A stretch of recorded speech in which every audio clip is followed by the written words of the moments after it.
Hey, ever wonder why Daniel LaRusso at the end of Karate Kid did that illegal crane kick move? Or how your casual moviegoer can't tell the difference between karate, kung fu, or jujitsu on screen? My theory is that over the years of American cinema, the action genre has been sensationalized so much that the martial arts in these films often take a back seat to progress plot and drama. Why is that the case? And is there a solution that can help educate moviegoers of the arts and the way of life attached to it? That's what we'll be exploring in today's video.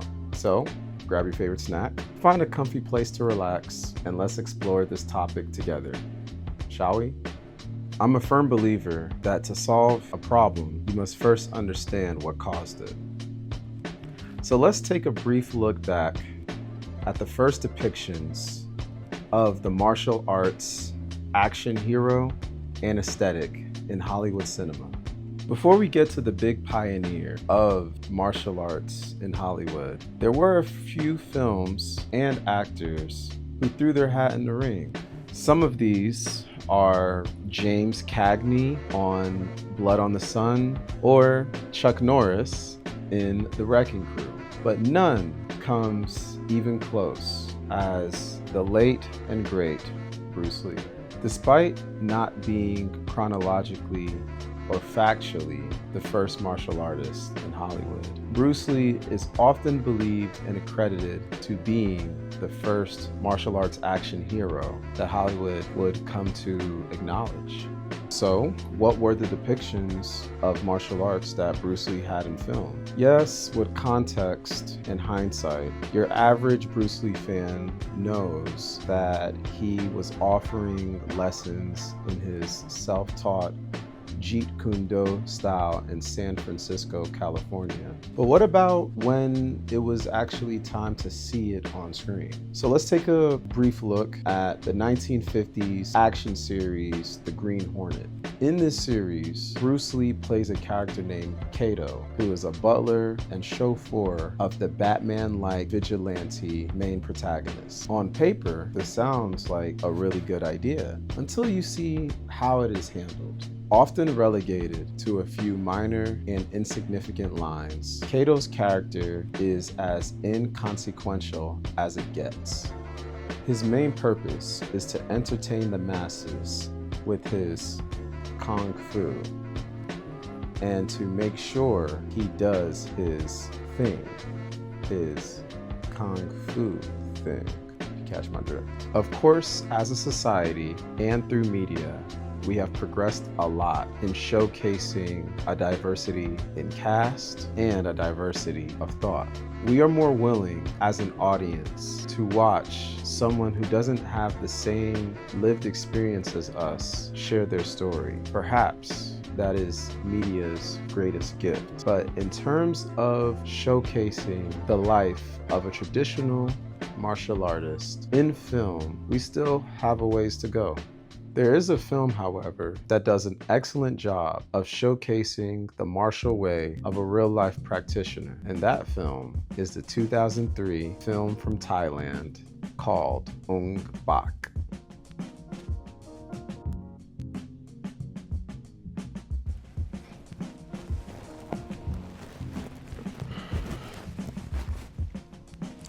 It's a new day. The story of Ong Bak takes off after the village realizes that their Buddha statue that they revere and worship has been stolen. Right before the theft occurs, the village monk recognizes Ting as being fully learned in his Muay Thai martial art and practice. Throughout the film, we see an array of Muay Thai styles be showcased, and some of the moves are actually even named.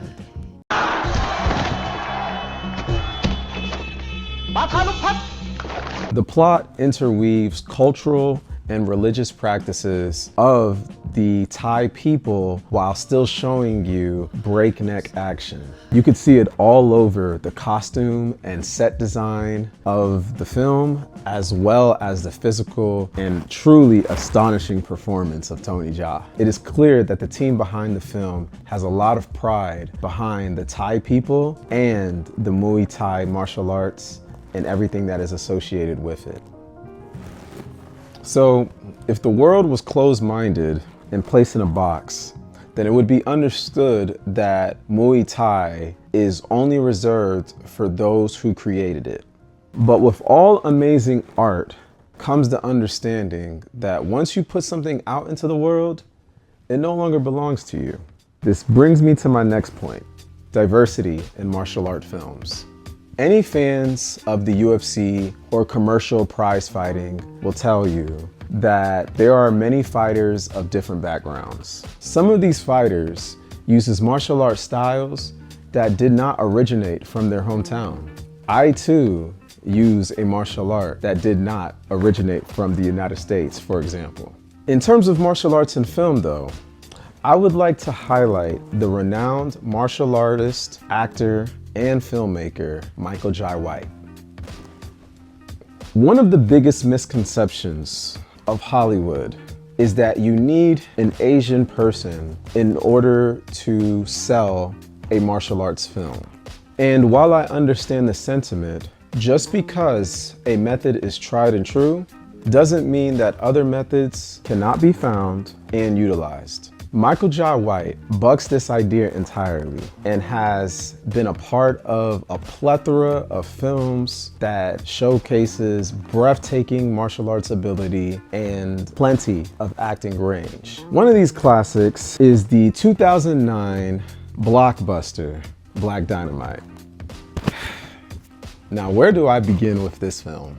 Well, for one, I had a personal admiration to this film ever since I first seen it. I remember one of the first things I ever felt was this thought: wow, this man is doing exactly what I want to do. Black Dynamite showed me that a black man can do authentic martial arts, maintain his dignity in film, and carry a story without being sidelined just because the color of his skin. It was truly inspiring, and it led me down a path of being a martial artist and filmmaker myself. Fun fact, we both practice the same martial art, Kyokushin karate. Black Dynamite is a story of a man who goes on an adventure to discover the mystery behind his brother's sudden death. The film pays homage to the 70s era genre of film, blaxploitation. This genre held a steady balance of different aspects of black people during that time in the 70s. Oftentimes these films would mix street culture, crime, fashion within the black community, and of course, action. What makes this film stand out from those of the past is that this film has a good balance of showing the culture that birthed this film to begin with, and his martial arts ability of meshing it all together into what we now know to be Black Dynamite. Back in the 70s, during these blaxploitation films, many of the actors were pretty much imitating what they were seeing in martial arts movies from China. Many of them were not real martial artists. Of course, there's always exceptions to this rule, like Jim Kelly, but many of them, they were just going with the flow.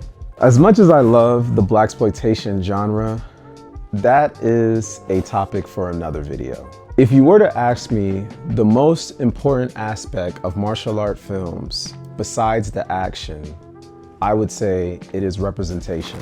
And by representation, I mean it could be a multitude of things. Representation in martial art forms, traditions, customs, storylines, and absolutely diversity. While we as an audience gravitate towards badasses in film, there can be much gained and learned from much simpler heroes. These simple heroes, they're not looking for glory, they're not looking for fame. They're just showing us simple human values and showing what is considered the most important thing about storytelling, matters of the heart. These heroes shows us a different path, one rooted in grace and humility. So when you go to the theater or just sit at home and you watch your next martial arts film, think to yourself, what am I really learning here? Is this something that can inspire millions to go learn something new?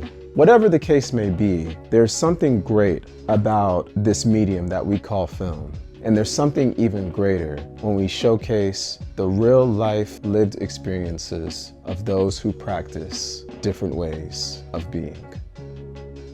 Thank you for watching.